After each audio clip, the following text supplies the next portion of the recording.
बिस्मिल्लाहिर्रहमानिर्रहीम अस्सलाम वालेकुम everyone, welcome to my YouTube channel. आज की वीडियो का टॉपिक है themes of Major Barbara. Major Barbara जो प्ले है जो कि जीबी शॉ ने लिखा है, इस प्ले के अंदर कौन सी मेजर और माइनर थीम्स हैं, आज की वीडियो में हम इस टॉपिक को डिस्कस करेंगे। इस टॉपिक के नोट्स आपको वीडियो के डिस्क्रिप्शन बॉक्स में एक पीडीएफ लिंक की सूरत में मिल जाएंगे। शुरू करते हैं आज की हमारी वीडियो। सबसे पहले हम इंट्रोडक्शन देख लेते हैं। मेजर बारबरा ये एक प्ले है जो कि जीबी शॉ ने लिखा है और ये पब्लिश हुआ था 1905 में। तो जो मेजर बारबरा है ये बेसिकली एक ऐसी लड़की की स्टोरी है जिसके जो व्यूज़ हैं वो कॉन्फ्लिक्टिंग है उसके फादर के साथ। मेजर बारबरा एक सल्वेशन आर्मी की ऑफिसर है और सल्वेशन आर्मी में काम करती है, और उसकी जो व्यूज़ हैं वो उसके फादर से थोड़े से डिफरेंट है। वो ये समझती है कि जो रिलीजियस एनलाइटनमेंट है वो ज़रूरी है सल्वेशन के लिए, लेकिन जो एंड्रू अंडरशाफ्ट है वो समझते हैं कि जो वेल्थ है, जो मटेरियलिज्म है, जो पैसा है, जो दौलत है, वो ज़्यादा इंपॉर्टेंट है लाइफ गुजारने के लिए। तो जो पूरा प्ले है ये मेजर बारबरा और एंड्रू अंडरशाफ्ट के इन कॉन्फ्लिक्टिंग व्यूज के इर्द गिर्द रिवॉल्व करता है। थीम क्या होती है? थीम एक सेंट्रल आइडिया होता है या कॉन्सेप्ट होता है जो कि किसी पीस ऑफ लिटरेचर के अंदर, किसी प्ले बुक या किसी लिटरेरी वर्क के अंदर एक्सप्लोर किया गया होता है। सेंट्रल आइडिया होता है, मेजर जो कॉन्सेप्ट होता है पूरे प्ले का या किसी लिटरेरी वर्क का, उसको हम थीम कहते हैं। इस प्ले के अंदर मेजर बारबरा के अंदर मोरालिटी, वेल्थ, सोशल रिस्पॉन्सिबिलिटी और भी बहुत सी थीम है जो कि एक्सप्लोर की गई हैं। सबसे पहले हम थीम देखते हैं, वो है वेल्थ एंड पॉवर्टी। इस प्ले के अंदर जो वेल्थ एंड पॉवर्टी है ये इम्पॉर्टेंट थीम है क्योंकि इस प्ले के अंदर कुछ कैरेक्टर्स वेल्दी हैं, कुछ कैरेक्टर्स पुअर हैं। फॉर एग्जाम्पल मेजर बारबरा और उसका भाई जो स्टीफन है, ये हैं लेडी ब्रिटोमार के चिल्ड्रन, और लेडी ब्रिटोमार जो है वो वाइफ है एंड्रू अंडरशाफ्ट की। तो लेडी ब्रिटोमार जो है उसने लग्जरियस लाइफ गुजारी है, लेकिन एंड्रू अंडरशाफ्ट से अलहदगी के बाद उसके जो बच्चे हैं, जो चिल्ड्रन हैं, बारबरा एंड स्टीफन, उन्होंने लग्जरियस लाइफ नहीं गुजारी है, यानी कि उनकी जो लाइफ है वो थोड़ी सी मिडिल क्लास के क्राइटेरिया में आ जाती है। लेकिन जो एंड्रू अंडरशाफ्ट है उसकी जो लाइफ है वैसी की वैसी प्रिविलेज्ड है, अपर क्लास की लाइफ है उसकी। और इस तरह से जो वेल्थ एंड पॉवर्टी है इसकी थीम जो है वो देखने को मिलती है इस पूरे प्ले के अंदर। नेक्स्ट है क्रिटिक ऑफ कैपिटलिज्म। जो मोस्ट इम्पॉर्टेंट लेसन जो कि एंड्रू अंडरशाफ्ट सिखाना चाहते हैं रीडर्स को, वो इस प्ले के थर्ड एक्ट के अंदर एक्सप्लेन किया गया है। और वो ये है कि जो ग्रेटेस्ट ईविल है, ग्रेटेस्ट क्राइम है कैपिटलिस्ट सोसाइटी के अंदर, वो गरीब होना है। क्योंकि ये जो प्ले है ये उस टाइम में लिखा गया था जब कैपिटलिज्म अरूज पे था, और उस वक्त पॉवर्टी को बहुत ही बुरी चीज़ समझा जाता था। और एंड्रू अंडरशाफ्ट के व्यूज़ भी कुछ इसी तरह से ही हैं, और वो समझते हैं कि कैपिटलिस्ट सोसाइटी के अंदर अगर आप गरीब हैं, अगर आप पुअर हैं, तो ये सबसे बड़ी बुराई है, सबसे बड़ा क्राइम है। और ये जो प्ले है ये पॉवर्टी के रिजल्ट्स को सजेस्ट करता है कि जो पॉवर्टी होते हैं उसका मतलब है बीमारी, जो पॉवर्टी होते हैं उसका मतलब है डिजीज, अनक्लीनलीनेस, क्राइम, जो कि पूरी सोसाइटी को अल्टीमेटली हर्ट करता है, अल्टीमेटली पूरी सोसाइटी को नुकसान पहुंचाता है। जो पुअरेस्ट मेंबर्स हैं वो पूरी सोसाइटी के जो फैब्रिक है उसको वो डैमेज करते हैं, गंदा करते हैं। इसीलिए जो है एक इंसान को पॉवर्टी से बचना चाहिए, उसको अपनी स्किल्स को काम में लाना चाहिए, और उसको ज़्यादा से ज़्यादा अपने आप को सोसाइटी के लिए बेनिफिशियल बनाना चाहिए। जो तीसरी थीम है वो है पावर, अनार्की एंड फ्रीडम। जो एंड्रू अंडरशाफ्ट है उसकी एक वेपन की फैक्ट्री है, उसके पास दौलत भी है, वेल्थ भी है, और उसकी जो पर्सनैलिटी है वो भी दमदार है। तो इस तरह से जो पावर, अनार्की और फ्रीडम की जो थीम है वो हम रिलेट कर सकते हैं एंड्रू अंडरशाफ्ट के साथ।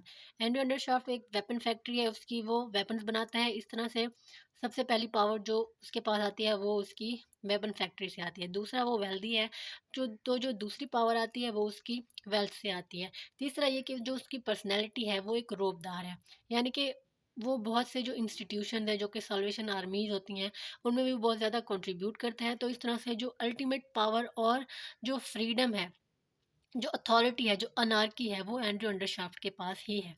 तो ये थीम हम एंड्रू अंडरशाफ्ट के साथ रिलेट कर सकते हैं। नेक्स्ट है मोरलिज्म एंड हिपोक्रेसी।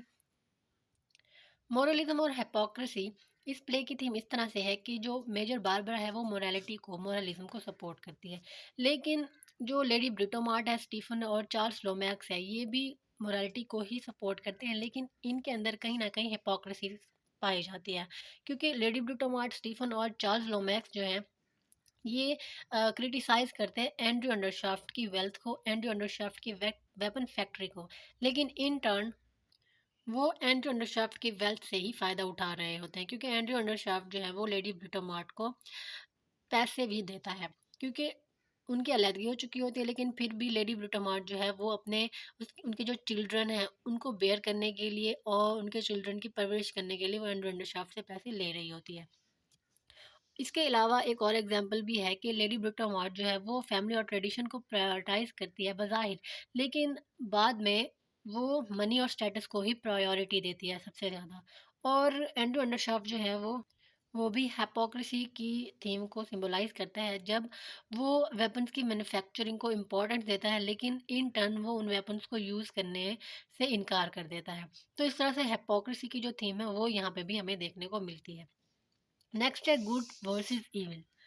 अब इस प्ले के अंदर जो है गुड एंड इविल एग्जिस्ट करती है, और पूरी दुनिया में भी कहीं ना कहीं जो है गुड एंड इविल एग्जिस्ट करती है। और इस प्ले के अंदर भी ये यूनिवर्सल आइडिया को तस्लीम किया गया है, एक्सेप्ट किया गया है कि जो गुड एंड इविल है वो दुनिया में पाई जाती है, और कैरेक्टर्स को और ह्यूमन बीइंग्स को गुड को एक्सेप्ट करना चाहिए, जबकि इविल को अवॉइड करना चाहिए।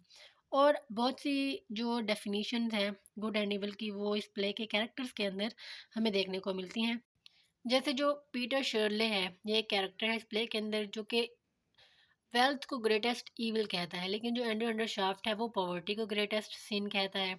और वो ये कहता है कि जो अल्टीमेट पावर है और ये चीज़ डिसाइड करने का हक जो है वो सिर्फ़ और सिर्फ़ एक अल्टीमेट पावर के पास है।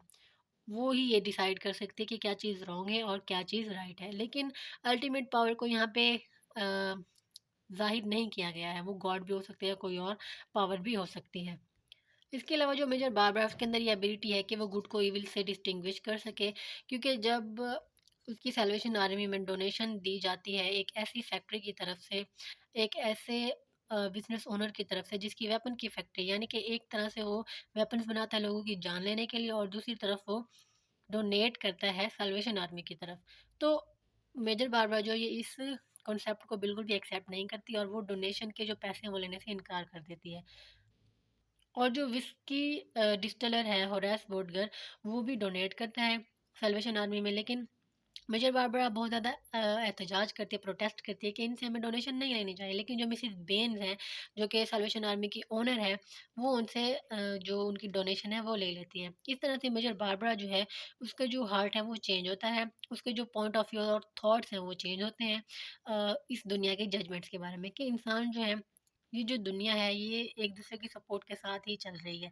अगर होरैक बोडगर और एंड्रयू अंडरशाफ्ट की डोनेशन लेने से मिसिस बेन्स इनकार कर दे तो उनकी सल्वेशन आर्मी ही नहीं चल सकेगी एक तरह से।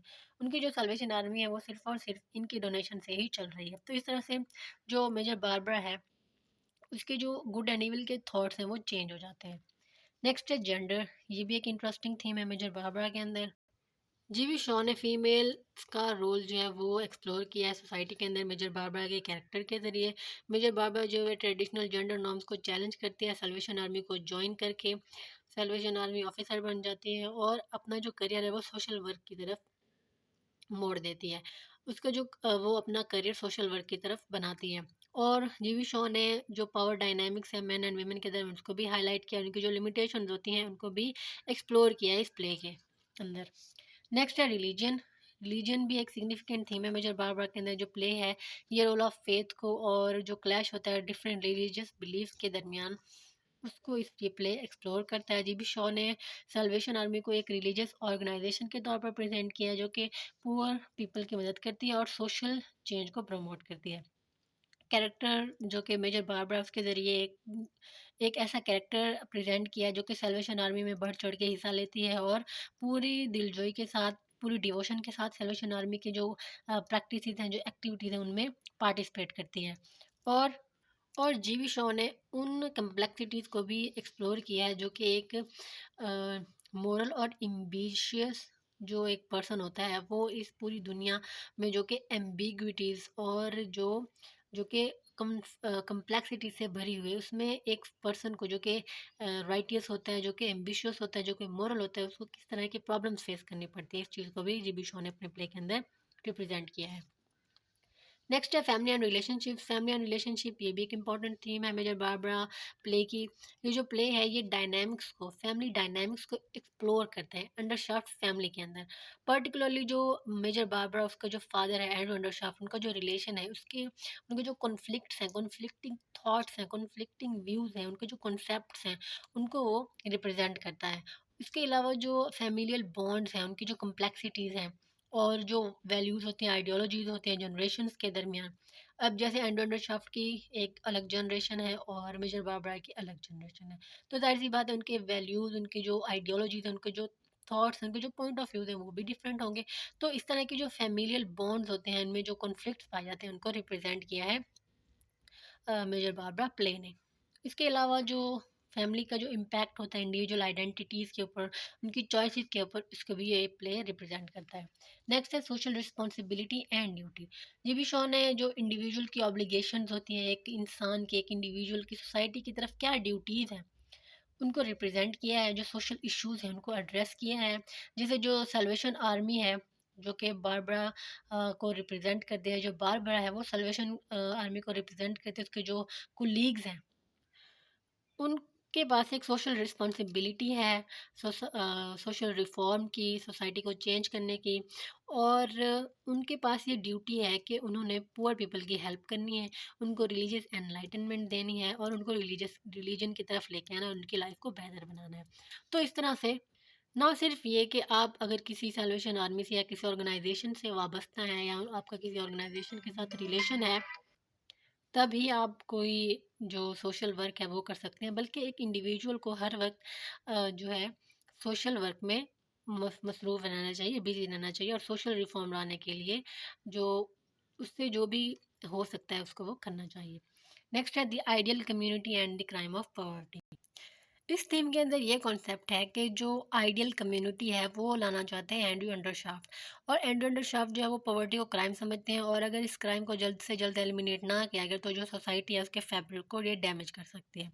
तो इस तरह से जो डॉटर एंड फादर है यानी कि बारबरा और एंड्रू अंडरशाफ्ट के व्यूज़ के अंदर कॉन्फ्लिक्ट्स हैं। दोनों ही एक दूसरे की वर्क प्लेस को विजिट करते हैं। एंड्रू अंडरशाफ्ट जो है वो मेजर बारबरा की सल्वेशन आर्मी को विजिट करते हैं और मेजर बारबरा जो है वो एंड्रू अंडरशाफ्ट की वेपन फैक्ट्री को विजिट करती है। तो इस तरह से इन दोनों के जो व्यूज़ हैं उनमें थोड़ा-सा बदलाव आता है, थोड़ी-सी चेंजिंग आती है।